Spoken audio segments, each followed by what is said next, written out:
For much too long, as you all know, the immigration system has been broken, and it's long past time to fix it. That's why months ago I instructed my team to begin negotiations with a bipartisan group of senators to seriously and finally fix our immigration system.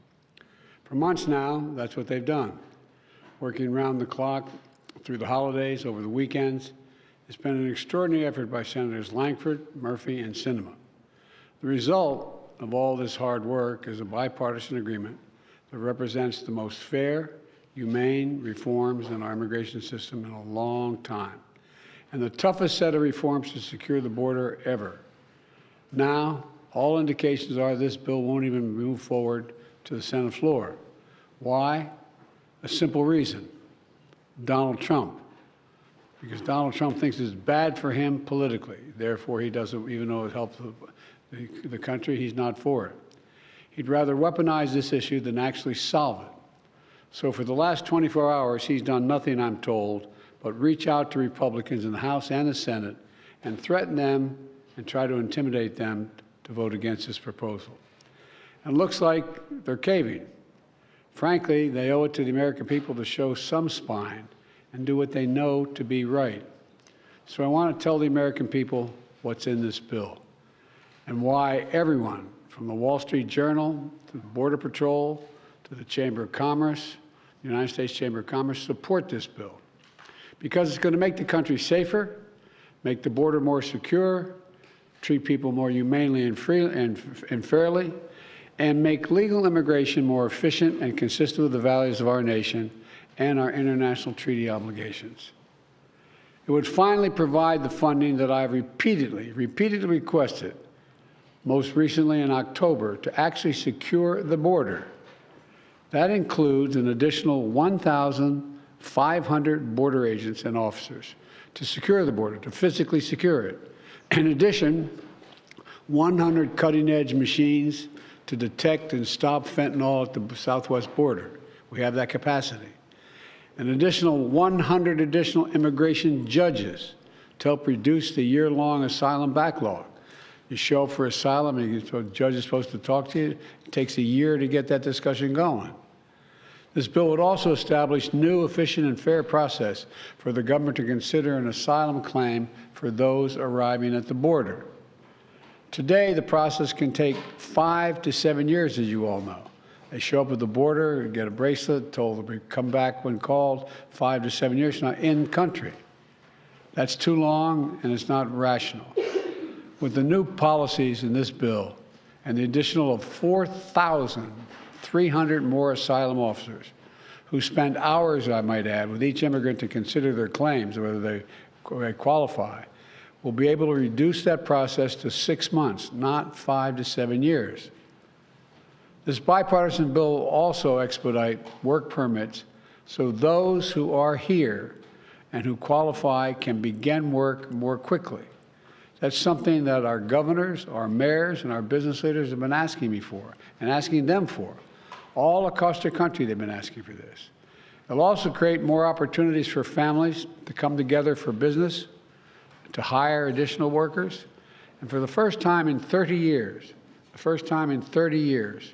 this bipartisan legislation increases the number of immigrant visas for people legally able to come to this country through ports of entry. And it ensures that for the first time that vulnerable, unaccompanied young children have legal representation at the border. This bill would also give me, as president, the emergency authority to temporarily shut down the border when it becomes overwhelmed. The numbers are talking over 5,000 people trying to get in one day. The bill, if the bill were law today, it would qualify to be shut down right now while we repair it. Bottom line is, this bipartisan bill is a win for America because it makes important fixes to our broken immigration system. And it's the toughest, fairest law that's ever been proposed relative to the border. Now, it doesn't address everything that I wanted. For example, we still need a path of documentation for those who are already here. And we're not walking away from true immigration reform, including permanent protections and a pathway to citizenship for young dreamers who came here when they were children and who have been good citizens and contribute so much to our country. But the reforms in this bill are essential for making our border more orderly, more humane, and more secure. That's why the Border Patrol Union, which, by the way, endorsed Donald Trump in the 2020 election, endorses this bill. These are the people whose job it is to secure the border every single solitary day. They don't just show up for photo ops like some members of Congress. They're there to do their job. This is the risk, the thing many of them risk their lives doing every single day. And they decided, the Border Patrol decided, this gives them the tools they need to do the job. More personnel across the board. It's also why the U.S. Chamber of Commerce endorsed this bill, because they know this bill is not just good for the border, it's also good for American business and for the American economy. And it's why the Wall Street Journal endorsed the bill, with the headline this morning which reads, quote, "A border security bill worth passing. The Senate has reforms Trump never came close to getting." That's the quote from the Journal. This bill would also address two other important priorities. First, it provides urgent funding for Ukraine. I'm wearing my Ukraine tie, my Ukraine pin, which I've been wearing because they're in dire straits right now defending themselves against a Russian onslaught, a brutal conquest. The clock is ticking.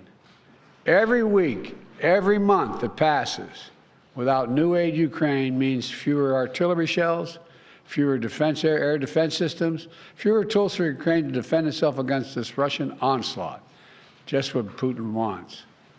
Ukrainians are fighting bravely. You know, many of you look around the room here have followed me in this for a long time. I pulled together a coalition of over 50 nations to support them. On the phone, talking to these leaders. We unified NATO. Remember when we first came to office? NATO was in. Well, they're all together and actually increased the size of NATO. We can't walk away now. That's what Putin's betting on. Supporting this bill is standing up to Putin. Opposing this bill is playing into his hands. As I've said before, the stakes on this fight extend well beyond Ukraine. If we don't stop Putin's appetite for power and control in Ukraine, he won't limit himself to just Ukraine. And the cost for America and our allies and partners will rise. For those Republicans in Congress who think they can oppose funding for Ukraine and not be held accountable, history is watching. History is watching. The failure to support Ukraine at this critical moment will never be forgotten. The position of the MAGA Republicans can be characterized by the New York Times headline. First, and this is the headline, it reads, "Trump first, Putin second, America third." That cannot pertain. This bipartisan agreement also provides Israel with what it needs to protect its people and defend itself against Hamas terrorists. And it will provide the necessary life-saving humanitarian assistance for the Palestinian people. By opposing this bill, they're denying aid to the people who are really suffering and desperately need help. You know, there's more work to get this done over the finish line, and I want to be clear. Doing nothing is not an option. Republicans have to decide. For years, they said they want to secure the border. Now they have the strongest border bill this country has ever seen. We're seeing statements about how many oppose the bill now. Look, I understand the former president is desperately trying to stop this bill because he's not interested in solving the border problem. He wants a political issue to run against me. They've all but said that across the board. No one really denies that I'm aware of. The American people want a solution that puts an end to the empty political rhetoric, which has failed to do anything for so long. We have to get the resources to the border to get the job done. So Republicans have to decide, who do they serve? Donald Trump or the American people? Are they here to solve problems or just weaponize those problems for political purposes? I know my answer. I serve the American people. I'm here to solve problems. It was just months ago that Republicans were asking for this exact bill to deal with the border, to provide support for Ukraine and Israel. And now it's here. And they're saying, never mind, never mind. Folks, we've got to move past this toxic politics. It's time to stop playing games with the world waiting and watching. And by the way, the world is waiting. The world is watching. They are waiting and watching what we're going to do. We can't continue to let petty partisan politics get in the way of our responsibility. We're a great nation. It's not acting like a great nation. So I'm calling on Congress to pass this bill, get it to my desk immediately. But if the bill fails, I want to be absolutely clear about something. The American people are going to know why it failed. I'll be taking this issue to the country, and the voters are going to know that it's not just a moment. Just at the moment, we're going to secure the border and fund these other programs. Trump and the MAGA Republicans said no, because they're afraid of Donald Trump. Afraid of Donald Trump. Every day between now and November, the American people are going to know that the only reason the border is not secure is Donald Trump and his MAGA Republican friends. It's time for Republicans in the Congress to show a little courage, to show a little spine, to make it clear to the American people that you work for them, not for anyone else. I know who I work for. I work for the American people. In moments like this, we have to remember who in God's name we are. We're the United States of America. You've heard me say it many times.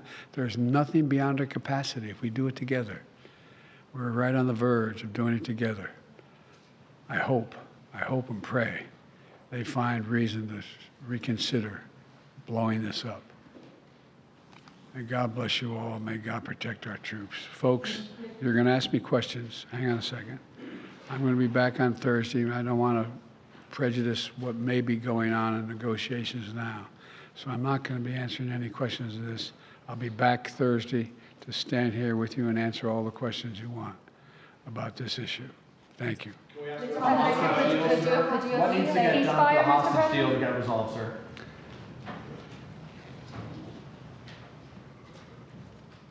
This indirectly has a lot to do with the hostage deal and what's going on in the Middle East. The decision on what we do relative to Israel, the decision what we do in terms of American funding, of whether we're going to engage with the situation in Ukraine. It all goes to the question of American power.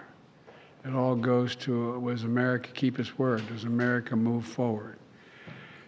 There is some movement, and I don't want to, well, maybe choose my words. There's some movement. There's been a response from there's been a response from the opposition, but yes, I'm sorry, from Hamas, but it seems to be a little over the top. We're not sure where it is. There's a continuing negotiation right now. Mr. President, if this bill fails, would you consider supporting something separate that just addresses Israel or Ukraine? I'm not going to concede that now. We need it all. The rest of the world's looking at us, and they really are. Mr. President, trust this Congress? Does not have immunity, Mr. President. Your reaction to that ruling?